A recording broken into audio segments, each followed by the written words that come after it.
Hello friends, good evening and welcome again to Dhanmantra channel. दोस्तों, कुछ family issues में व्यस्तता के कारण काफ़ी दिनों से वीडियो नहीं आ रहे थे। आप कई लोगों के सवाल आ रहे थे क्योंकि यस बैंक के जो काउंटर पे काफ़ी दिनों से एक बड़ी गिरावट देखी जा रही है और एवरीडे नया लोज बना रहा है, तो कई लोगों में एक घबराहट का माहौल आ गया है और काफ़ी लोग व्हाट्सएप पे और ईमेल पे मैसेज करके ये जानने की कोशिश कर रहे हैं कि सर ये गिरावट कहाँ तक की है, क्या करना चाहिए। तो दोस्तों, इन्हीं सभी सवालों का जवाब लेके कोशिश करी गई है इस वीडियो में ये जानकारी देने के लिए। दोस्तों, ये वीडियो थोड़ा लंबा हो सकता है क्योंकि काफ़ी डिटेल में ये जानकारी देने की कोशिश की गई है कि जो यस बैंक की गिरावट है वो क्यों है, किन वजहों से है, कहाँ तक है, क्या हो सकता है। सो दोस्तों, अगर आपको ये सारी चीज़ें जाननी है तो इस वीडियो को पूरा देखिएगा। स्किप करके देखेंगे और आधी अधूरी जानकारी रखेंगे तो आपका जो आकलन है यस बैंक के काउंटर पे वो थोड़ा सा फीका पड़ सकता है। तो पेशेंस के साथ, जैसे शेयर बाज़ार में लोग कहते हैं पेशेंस रखना चाहिए, वैसे वीडियो भी पेशेंस से देखिए। दोस्तों, आप सभी लोगों के ये जो सवाल आ रहे हैं, तो इन सवालों से मुझे एक गाना याद आ गया है। एक दो चंद लाइनें उसकी सुना देता हूँ। मासूम पिक्चर का ये गाना है।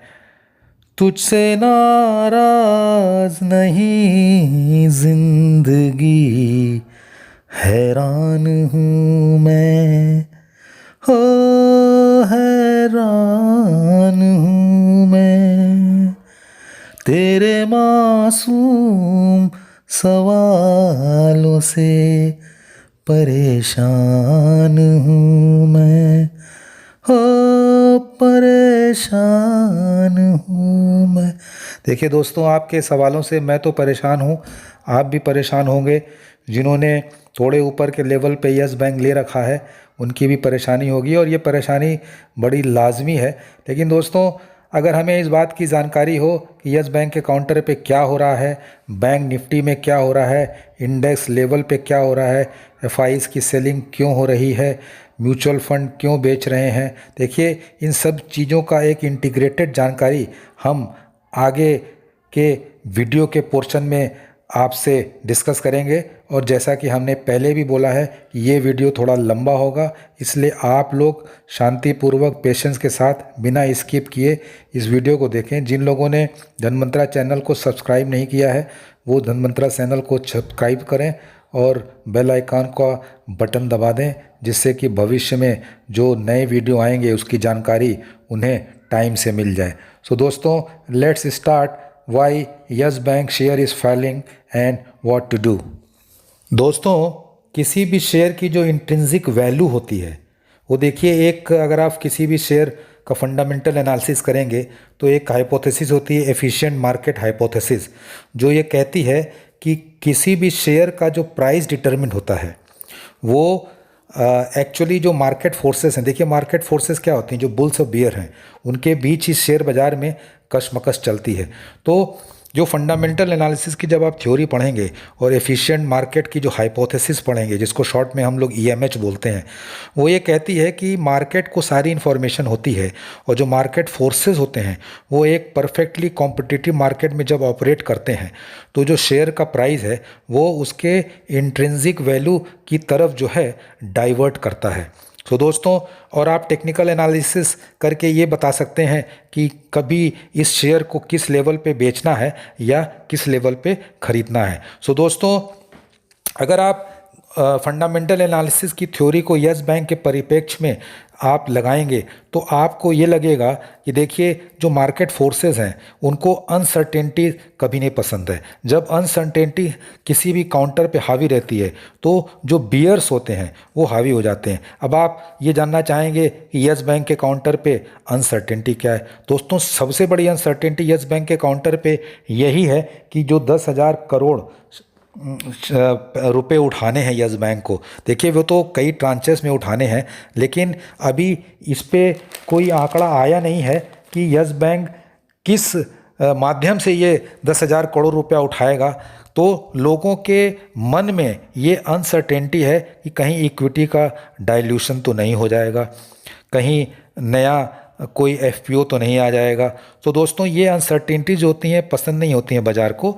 और जो जैसे कि हमने बताया कि थ्योरेटिकल वे में अगर आप इंट्रिंसिक वैल्यू की तरफ जो मार्केट फोर्सेस जाती हैं, तो इस केस में क्या होता है, जो बियर्स होते हैं वो हावी हो जाते हैं। और यस बैंक के काउंटर पे आपको यही देखना है।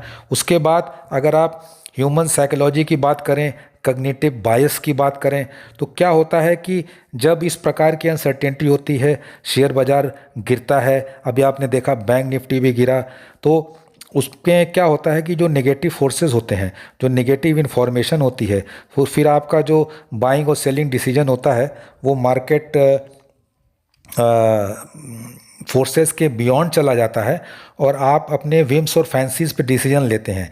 तो ऐसे मौके पे क्या होता है, जो शेयर की वैल्यू होती है वो ज़्यादा से गिरने लगती है, क्योंकि आपके दिमाग में एक पैनिक का माहौल भी सेट होने लगता है कि ऐसा क्यों हो रहा है।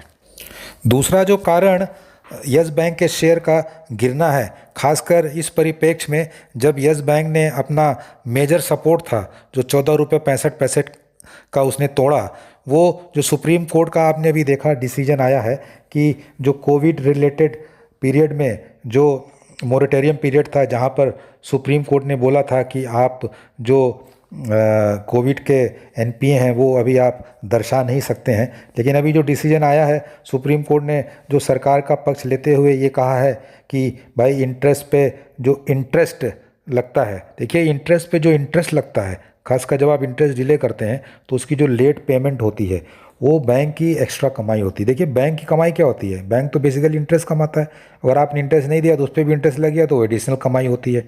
तो अभी सुप्रीम कोर्ट ने कहा है कि भाई 2 करोड़ से ऊपर वाले लोन में भी आपको इंटरेस्ट पे इंटरेस्ट माफ़ करना पड़ेगा।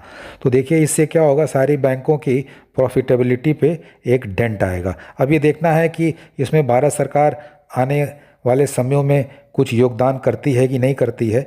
अगर नहीं करती है तो ये सारे बैंकों के लिए एक कॉमन प्रॉब्लम होगी और यस बैंक के लिए भी होगी। देखिए यस बैंक पे ज़्यादा इम्पैक्ट इसलिए बढ़ता है कि देखिए यस बैंक बड़े बुरे दौर से गुजरा है और कहते हैं जब अपने इसके कदम संभलने वाले थे तो फिर डगमगाने लगे, क्योंकि जो कोविड का पीरियड आया वो कहते हैं कि एक करेला और नीम चढ़ा वाली बात हो गई कि एक वक्त जब सुधर ही रहा था तो एक बड़ा बुरा वक्त आ गया।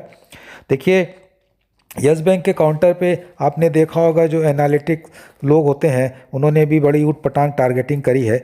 तो इस प्रकार की टारगेटिंग जब आपके माइंडसेट में बैठी रहती है, सबकॉन्शियस माइंड में, तो क्या होता है जैसे जैसे शेयर गिरता है और आप उन टारगेट्स को अपने सबकॉन्शियस माइंड में रखते हैं, तो कई बार क्या होता है एक पर्टिकुलर लेवल के नीचे आने के बाद जो वीक हैंड्स होते हैं वो थोड़े से पैनिक में जल्दी आ जाते हैं और अपने शेयर को बेच देते हैं, और जो लोग थोड़े से प्रॉफिट में भी बैठे होते हैं वो भी पैनिक में आकर अपने शेयर को बेच देते हैं। तो शेयर जो है एक नया बॉटम बनाने लगता है। दोस्तों ये जो सुप्रीम कोर्ट का डिसीजन आया, आपने देखा उस दिन बैंक निफ्टी में काफ़ी गिरावट आई, उसके बाद आपने देखा बैंक निफ्टी में एक शॉर्ट कवरिंग रैली भी आई जो एक लाजमी थी, लेकिन ओवरऑल तो देखिए बैंकों के लिए नेगेटिव ही खबर है, क्योंकि अब क्या है कि आपको वो जो प्रोफोर्मा एनपीए था वो अभी जैसा आकलन हो रहा है कि पूरी बैंकिंग इंडस्ट्रीज़ के लिए करीब 1.5 लाख करोड़ का है, तो वो जो प्रोफोर्मा एनपीए है अब आपको उसकी प्रोविजनिंग करनी पड़ेगी। देखिए प्रोविजनिंग करने पे क्या होगा कि आपका जो ऑपरेटिंग प्रॉफिट में से जब आप प्रोविजनिंग करेंगे तो बैंकों का जो प्रॉफिट फिगर है, जो बॉटम लाइन है, वो आने वाले क्वार्टर्स में बहुत ख़राब हो सकती है। इसलिए देखा आपने बैंक निफ्टी बहुत गिरा था। देखिए बैंक निफ्टी गिरा और थोड़ा संभला, लेकिन यस बैंक तो और फिसल गया, क्योंकि देखिए वही बात मैं बार बार दोहराना चाहता हूँ कि यस बैंक जब संभल रहा था तो कोविड आ गया। तो इस प्रकार की जो परिस्थितियां हैं वो यस बैंक के काउंटर पे ज़्यादा प्रभावी करती हैं, क्योंकि यस बैंक का जो बैलेंस शीट है वो अन्य बैंकों के मुकाबले थोड़ा वीकर साइड पे है। अब जैसे मैं आपको एक आंकड़ा दे दूं, ये जो प्रोफोर्मा ग्रॉस एनपीए का आंकड़ा है वो करीब 18,551 करोड़ का था यस बैंक के परिप्रेक्ष्य में, और पुराना जो ग्रॉस एनपीए यस बैंक का वो करीब 29,547 करोड़ का है। अगर आप इन दोनों को टोटल करेंगे तो करीब ये आंकड़ा जो आता है 48,000 करोड़ का है। तो देखिए मार्केट फोर्सेस ये सारी चीज़ों को डिस्काउंट करती हैं और उनका जो इम्पैक्ट है वो शेयर के प्राइस में देखा जाता है। देखिए कई बार क्या होता है कि नेगेटिव चीज़ों का एक दौर भी आता है, कभी यस बैंक के काउंटर पे अच्छी न्यूज़ का था तो अभी नेगेटिव न्यूज़ का आ गया। अभी मैंने पिछले वीडियो में वैसा बताया था कि आरबीआई ने जो इनके एआरसी बिजनेस को मंजूरी नहीं दी। अभी 81 बॉन्ड पे ये खबर आ रही है कि जो कोर्ट ने फिर से वो केस एडमिट कर लिया है। वैसे तो उन्होंने छोटे जो 81 बॉन्ड होल्डर थे उनके लिए किया है, लेकिन उसका भी आंकड़ा जो है करीब 160 करोड़ का आता है, क्योंकि उनमें आर्ग्यूमेंट ये दिया गया है कि इनको मिस सेलिंग करी गई थी और ये 81 बॉन्ड खरीदने के लिए एलिजिबल ही नहीं थे। तो देखिए, एक इस प्रकार की तलवार भी लटकी रहती है।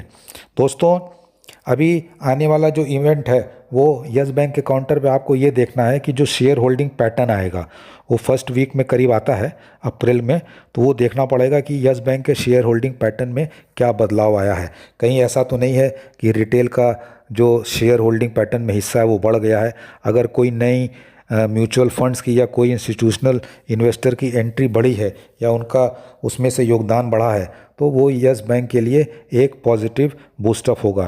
दोस्तों, हमने फंडामेंटल चीज़ों की तो जानकारी ले ली, अभी हम लोग एक टेक्निकल लेवल भी यस बैंक के काउंटर पे देख लें। देखिए दोस्तों, बड़े ही अभी तो आपने देखा होगा कि जो एसजीएक्स निफ्टी है वो काफ़ी अच्छे लेवल को दिखा रहा है, क्योंकि डाउ में बड़ी ज़बरदस्त तेज़ी आई थी फ्राइडे के सेशन में। तो आपको तो पता ही, होली के उपलक्ष्य में सोमवार को बाज़ार बंद है, तो मंगलवार को जब बाज़ार खुलेंगे तो ऊपर के लेवल पे खुलेंगे। लेकिन चूंकि अभी बाज़ार जो है सेल ऑन राइज का है, तो हमें ये देखना पड़ेगा कि ऊपर सस्टेन करते हैं या नहीं है, और बैंक निफ्टी पे भी नज़र रखनी पड़ेगी और यस बैंक के काउंटर पे भी। देखिए, बड़े डेलिकेट लेवल पे यस बैंक का काउंटर क्लोजिंग दिया था 14 रुपये 5 पैसे पे, और 14 रुपये के एक रेजिस्टेंस लेवल के नीचे नहीं गया था। तो आपको ये देखना पड़ेगा कि यस बैंक का काउंटर किसी भी हालत में, देखिए 13 रुपया 87 पैसा ये पहला सपोर्ट है। दूसरा सपोर्ट आता है 13 रुपया 65, और जो तीसरा सपोर्ट है वो करीब 13 रुपया 35 पैसे का है। आपको ध्यान हो, पिछले बार यस बैंक के काउंटर ने 13 रुपये 35 पैसे से ही रिवर्सल लिया था और काफ़ी दूर तक की इसने लेवल दिखाई थी। दोस्तों, अगर आप देखेंगे यस बैंक का काउंटर जब 18, 19 और 16 रुपये के बीच घूम रहा था तो उस समय वॉल्यूम बहुत ज़्यादा होता था, 25-25 करोड़ के वॉल्यूम हो रहे थे। लेकिन पिछले दिनों में आपने देखा है जब गिर रहा है शेयर, तो गिरने का जो वॉल्यूम है वो उतना नहीं है। तो ये एक आप अच्छी कदम, एक चीज़ कह सकते हैं कि जो सेलर्स हैं वो थोड़े से एग्जॉस्ट हो रहे हैं।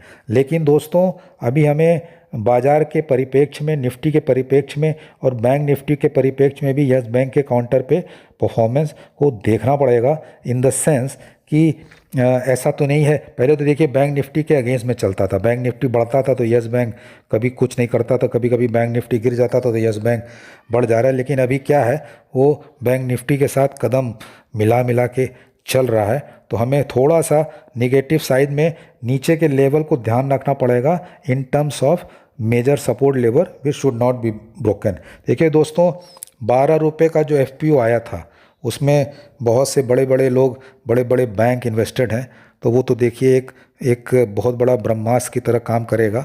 और मुझे तो ऐसा लगता नहीं है, ये मेरा अपना प्राइवेट सोच है, आप अपने वित्तीय सलाहकार से ज़्यादा जानकारी लेके डिसीजन लें कि कभी भी ये जो उतना लास्ट सपोर्ट है उसका 13.5 रुपये का, वो उसको तोड़ेगा।